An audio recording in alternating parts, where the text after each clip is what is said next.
When the bones begin to whisper and the mirror forgets your name, the truth of people becomes clearer than the morning sun.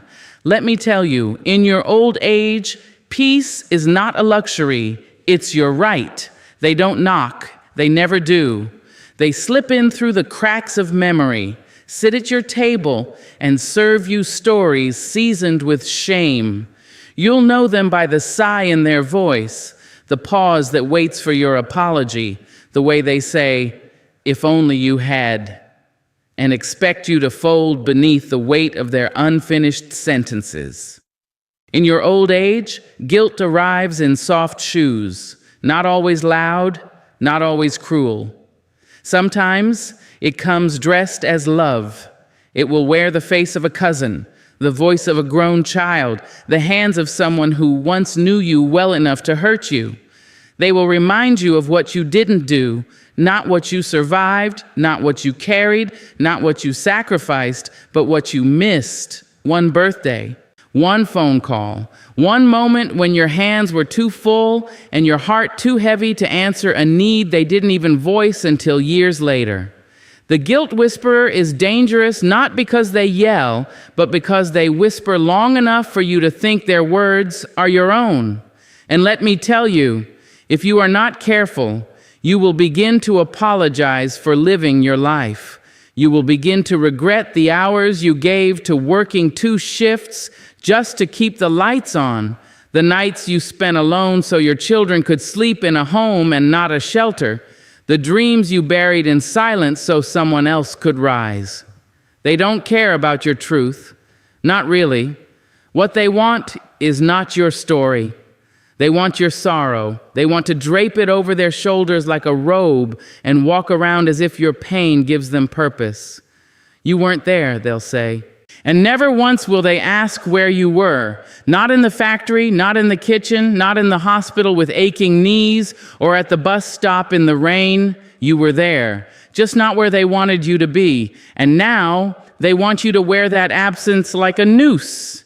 But I tell you today, you do not owe anyone your guilt. You see, guilt is a cage that keeps you in yesterday while today passes by unnoticed. It is a thief of sunsets and soft mornings. It steals the music from your laughter and replaces it with apologies.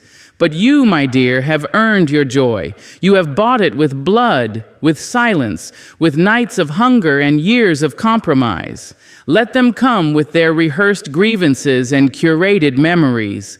Let them sit down with their list of your supposed sins. But you sit taller. You meet their gaze, not with defense, but with clarity, because you know who you were. You know what it took. You know how you bent yourself backward for a world that often met you with closed doors and silent mouths. You are not perfect. No one asked you to be. And if they did, they lied. You were human, and being human is not a crime that requires a lifelong sentence of shame. There are those who confuse sacrifice with absence, who measure love by presence alone and forget that love can also look like discipline, like distance, like late nights spent praying when you had nothing left to give. They want you to regret.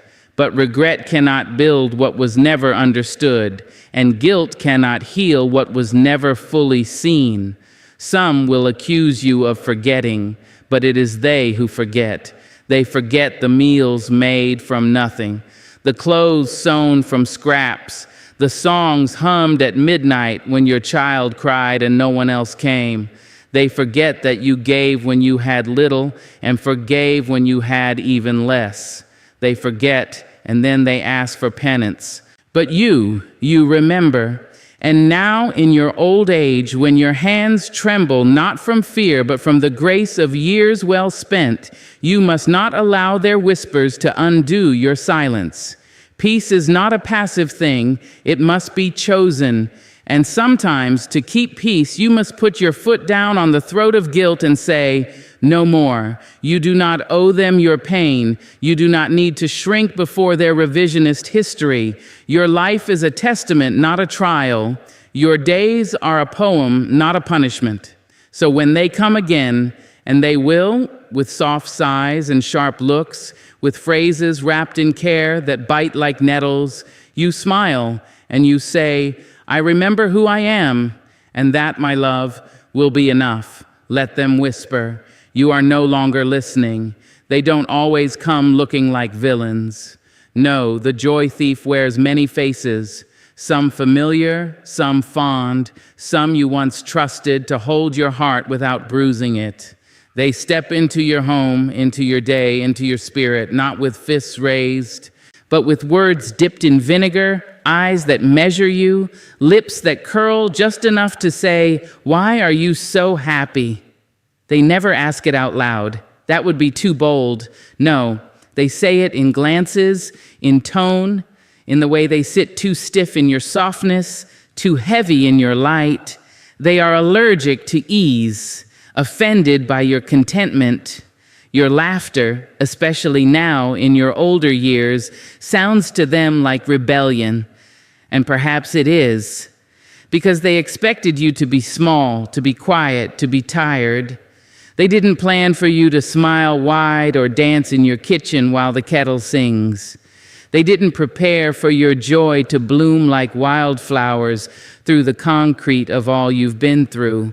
And when you laugh, really laugh, when you let that sound rise from the deepest part of you like a song finally remembered, oh, it rattles them, it confronts them.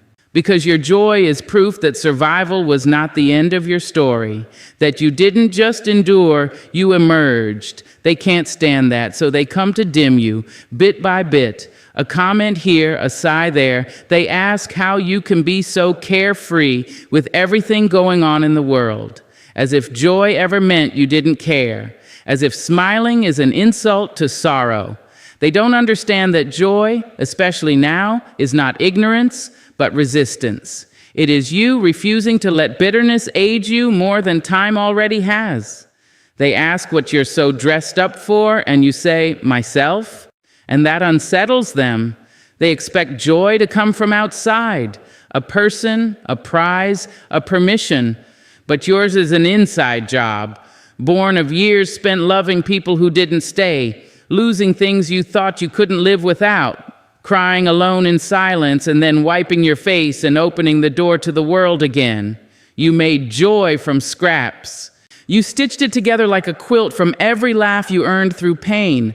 But the joy thief doesn't want to know that. They want to believe your happiness is shallow, a performance, a phase, a foolishness. Because if your joy is real, then their bitterness is a choice.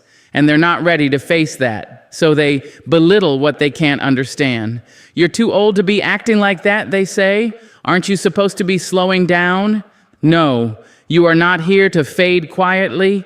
You are not the background in someone else's drama. You are not an afterthought in your own story. You've waited too long, sacrificed too much, cried too deeply to let someone come now in your season of soft light and earned peace and turn off the music in your soul. See, they think you need permission, that because you have wrinkles now, you must also have regret, that because your hair is gray, your days must be dull. But you are a fire kept warm, not dying. You are a song that never lost its rhythm, only its dancers. And now you're dancing alone and it is beautiful. So when the joy thief comes, you must know them. You must recognize the way they lean in only to take, the way they cannot clap when you win, the way they always find a cloud in your sunny sky. You speak of your garden and they talk about weeds. You mention a kind neighbor and they reply with a story of betrayal. You say, "Life feels good lately," and they say, "It won't last." They think they are wise. They mistake pessimism for preparation. But wisdom doesn't scowl at joy. It honors it. Wisdom knows that after all the nights you've held yourself together in the dark, you deserve to throw your head back and laugh in the light. Wisdom claps when you smile, even with broken teeth. Sometimes the joy thief is someone you love. That makes it harder. You want them to be happy with you. You invite them into your peace. But they walk through your serenity like it's a battlefield. They carry their own storms, and instead of finding shelter in your calm, they open their umbrellas and complain it might rain. You cannot heal them by shrinking yourself. You cannot save them by silencing your laughter. Your joy is not medicine for those who refuse to swallow truth. And joy, true joy, will not survive in a room full of resentment. So leave the door open, but don't dim the lights. Let them walk in if they can handle it. Let them leave if they cannot. Because here's what you must remember. You earned this. You built this peace from rubble.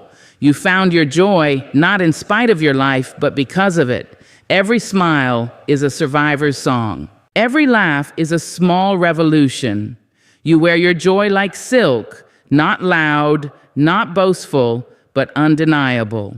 And no one, no matter how clever or close, has the right to take it from you. Let them call it silly. Let them call it soft. Let them misunderstand. That is not your burden. Your only duty now is to keep the fire lit, to hum your tunes, to wear your colors, to water your plants, to drink your tea and savor your days.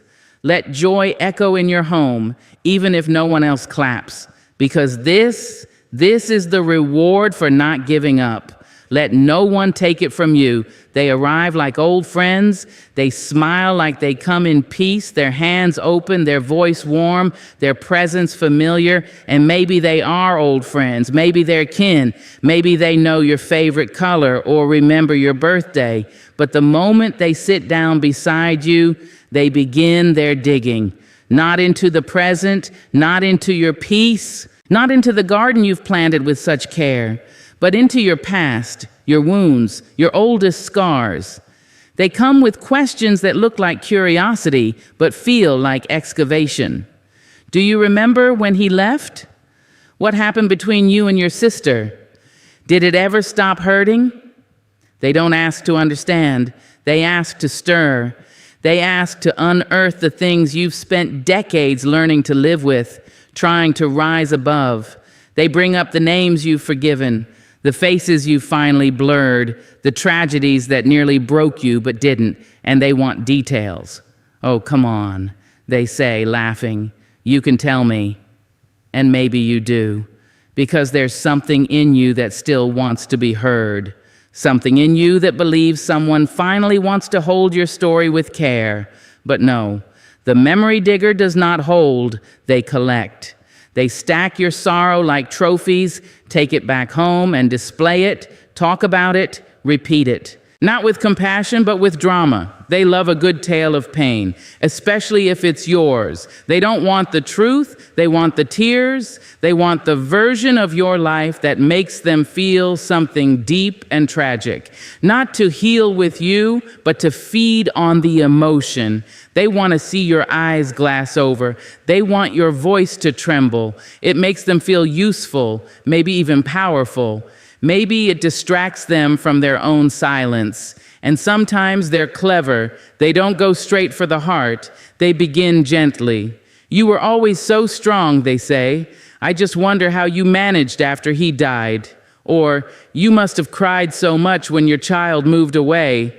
And it seems innocent enough. But you see, they're not here to admire your strength. They're here to disassemble it. They poke and prod and pull until your past is bleeding on the table again, and they're sitting there like a surgeon who has no intention to close the wound.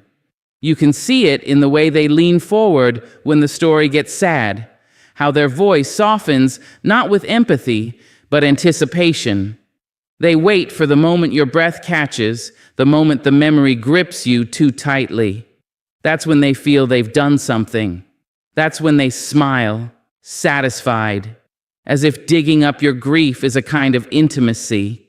But it is not. It is intrusion. And in your old age, you must learn the difference, because your memory is not a museum for the curious. It is not a tour for the uninvited. Your sorrow is not performance art. What you lived, what you survived, deserves reverence, not review. And you do not owe anyone a retelling of your pain simply because they ask. The memory digger cannot find joy in the now, so they fish through your yesterday for something raw, something sharp, something that stings. They do not come with flowers, they come with shovels. And if you let them, they'll dig until you are buried in memories you had long put to rest. Sometimes the digging makes you question yourself. You wonder, did I really let it go? Why do I still cry when I talk about it? But pain that is no longer dominant can still echo. That doesn't mean it rules you. That doesn't mean you owe it oxygen every time someone's curious. Some things hurt and always will, but hurting doesn't mean broken, and revisiting doesn't mean healing. Healing, after all, is not a performance. It's not something you prove with stories. It's something you live in quiet mornings, in deep breaths, in laughter without explanation. And some of your greatest healing happened when no one was watching. But the memory digger doesn't care about those chapters, the peaceful ones, the strong ones. They don't ask about the day you finally slept through the night or the moment you looked in the mirror and saw beauty again. They skip over those pages. They want the heartbreak, not the rebuilding. But let me tell you something. Not every part of you must be shared. Not every memory is public domain. Some things are yours and yours alone. And guarding them is not secrecy, it's sovereignty. You have a right to say, that's not a story I feel like telling. You have a right to smile and change the subject. You have a right to protect your peace from those who want to poke at it like it's some puzzle they can piece together. Because what they call curiosity, you feel as intrusion. What they call caring, you feel as pressure, and you are not wrong. It took you years to bury certain memories under the shade of forgiveness, under the soil of growth. And now you water your life with joy. You sit in sunlight. You drink your coffee slowly. You talk to the birds. You hum when you cook. And that is sacred. When the memory digger shows up, they act like they're looking for truth. But often they're looking for drama, for discomfort, for emotional currency. And that's not healing, that's hunger, and you don't have to feed it. Let them be uncomfortable with your silence. Let them sit in the awkward pause when you don't give them what they came for. Let them find someone else's past to pry into. You've already lived yours. You've already carried it far enough. If someone cannot sit with you in the now, they do not deserve the privilege of your then. You are not required to revisit every ache for someone else's entertainment. You are not a diary to be read aloud. You are not a confession booth for someone craving secondhand sorrow. And if you ever feel your peace shaking, your spirit retreating, your breath tightening at the sound of their voice saying, "Tell me again what happened," know that you are allowed, absolutely allowed, and to say, "No, your memories are yours." Not all of them are for sharing, and some were meant to stay buried, not because they don't matter, but because you do. They don't knock, they assume. They don't ask, they expect. They come into your life not with grace, but with grabby hands and a heart too closed to notice the weight they leave behind. The taker with no thank you does not arrive in a storm. No, they slip in during the quiet seasons. When you have finally made peace with your pace, when you've learned to live gently, they find the softness in you, and instead of honoring it, they exploit it. They remember your kindness, not as something precious, but as something permanent, like a tap that never runs dry. They think because you once gave without hesitation, you must forever do so. They mistake your generosity for obligation, your warmth for weakness. And the worst part, they never say thank you, not once, not with their words, not with their actions, not even with the silence that says, "I see what you did for me." They take again and again, a ride here, a favor there, money, time, space, energy. And every time they take, they grow more entitled. They start to build their comfort on your effort. They carve out convenience from your patience. And when you pause, when you so much as hesitate, their tone changes, their eyes narrow. Suddenly, your boundaries feel like betrayal. They don't just want your help, They want your help without acknowledgement. They want to be served without gratitude. They want you to make their lives easier while yours bends, breaks, and bleeds. And still, they'll act as if it's just what you do, as if you owe them. You might tell yourself they don't know better, that they're struggling, that they don't mean harm. But harm doesn't always come wrapped in cruelty. Sometimes it's the quiet erosion of your time, your peace, your effort, your presence, all given freely and received greedily. The taker with no thank you will rarely offer you anything in return, and if they do, it will come with conditions or a delay so long you forget you ever needed help. They are the ones who forget your birthday but expect a gift on theirs. They borrow and never return. They call only when something needs fixing, lifting, buying, softening. And when you stop giving, when you finally say, "Not today," they vanish. Or worse, they turn cold. As if your value was only measured by what you could hand over, you might think, maybe I'm being unkind. That's how they work. They train you to feel guilty for choosing yourself, but your worth is not in your utility. Your value does not diminish when you stop overextending. There is a kind of person who feeds off your effort, but never nourishes you in return. And at this point in life, after all the years, after all the giving, after all the silent sacrifices, you have earned the right to ask, who pours back into me? It doesn't make you selfish to notice who leaves you empty. It makes you wise. The taker with no thank you is not just a user. They are a mirror showing you where you have confused love with service, compassion with self-erasure. You were not put on this earth to be someone's convenience. You are not a well to be drained dry. You are not the forever caretaker for people who refuse to carry anything for themselves. There will always be people who see your goodness as something to consume. But you must protect it like something sacred, because it is. Your time, your love, your patience, your presence, they are not infinite and they are not free. You can still give, yes, but not without measure, not without pause, not without receiving even a sliver of kindness back. A thank you costs nothing, yet means everything. And the absence of it is not just rude, it's revealing. It tells you that they believe your giving is their right. And that is the moment you must remember it is not. It is a privilege to be cared for. It is a blessing to be loved. And anyone who cannot honor that with a simple, sincere thank you is not someone you need to keep pouring into. The world will not fall apart if you close the door to the ungrateful. But your spirit might if you keep letting them in. So stand tall. Pour your love where it can bloom, not where it evaporates. Give, but not to the point of depletion. Help, but not at the cost of your peace. And most of all, never forget, your kindness is a gift, not a guarantee. They say the words with ease. I love you. Smooth as silk, soft as Sunday morning. They speak it with eyes that don't blink and a mouth that never falters. But if you stay still long enough, if you let the silence stretch between you, you'll hear something hollow behind the words. Because love, real love, is more than just said. It is shown, it is carried, it is proven. And the pretender of love has never been in the business of proving. They know what love is supposed to look like.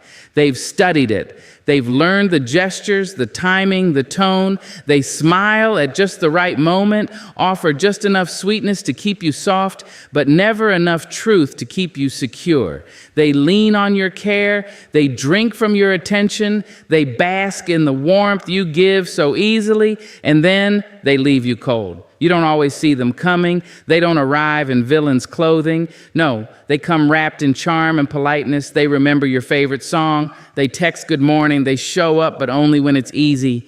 They love the idea of you. your kindness, your listening, your loyalty, but not the responsibility that real love demands. They want your presence without your needs, your heart without your history, your softness without your storms. And when you ask for more, not much, just clarity, honesty, consistency, they look at you like you've ruined the moment. Why are you being so difficult? They ask. Why can't you just be happy with what we have? But what do you have? A performance, a shadow, a version of love where you give and they take and smile. And when the taking becomes too obvious, they sprinkle just enough affection to make you stay. They do not love you, they manage you. They have no desire to grow roots with you. They love in seasons. They love in convenience. They love in the shallow end. But you've always been deep water. You were never built for temporary. You've weathered too many storms to play pretend. And still, they see you and try. Maybe it's the way you love, full, without holding back. Maybe it's the way you believe, even after all you've been through. That kind of openness draws them in. But the pretender of love does not know what to do with someone who cannot be fooled forever. So they charm, they distract, they say everything but the truth. And when you grow quiet, when you begin to see the cracks in the illusion, they panic. They say more words, they make more promises. I never meant to hurt you, they'll say. This is just hard for me. But they never stay to do the work. They never lean in when it counts. They are full of intention and empty of action. You keep hoping that maybe this time they'll choose you all the way, that maybe you can be patient enough, loving enough to make them love you better. But love is not something you should have to earn after you've already given your heart. Love that makes you shrink is not love. Love that requires your silence is not love. Love that only exists on their terms is not love. It is control dressed in affection. It is loneliness with a hand to hold. And here's the hardest part. Sometimes the pretender of love doesn't even know they're pretending. They think they feel something true. But when the test comes, when life asks them to stay, to show up, to sacrifice, they vanish into the fog of I'm not ready or you deserve better. And they're right. You do. But you stayed because you believed, because love to you is not just emotion, it is action. It is choosing someone even on the days it's hard. It's honesty, not games, consistency, not convenience. And you were willing to give that. You were ready to be real. They weren't. So when they walk away, or worse, when they stay just enough to keep you from leaving, you must make the hard choice. You must choose truth over illusion. You must walk away from the echo of love and toward the real thing, even if it means being alone for a while. Because the truth is this, you don't need perfect. You don't need fireworks and flawless romance. But you do need real. You do need someone whose love is rooted, not rehearsed. Who shows up on the hard days. Who doesn't just say, I love you, but builds a life around proving it. Let the pretender go. Let the charm fade. Let the silence come. Because after the quiet, after the ache, after the long nights wondering if it was your fault, you'll feel it. The lightness, the peace, the steady knowing that you were never asking for too much. You were just asking the wrong person. You've walked through deserts, oceans, and storms. You have loved and lost and risen. This stage of life is not a time to explain, to shrink, or to bend. It is the season to bloom in stillness, to gather your light, to sip your morning tea in peace. So close the door, not in anger, but in grace. Because the ones you avoid now are the ones who would have buried your spirit before your body even grew tired. And you, my dear, were never meant to go out dim.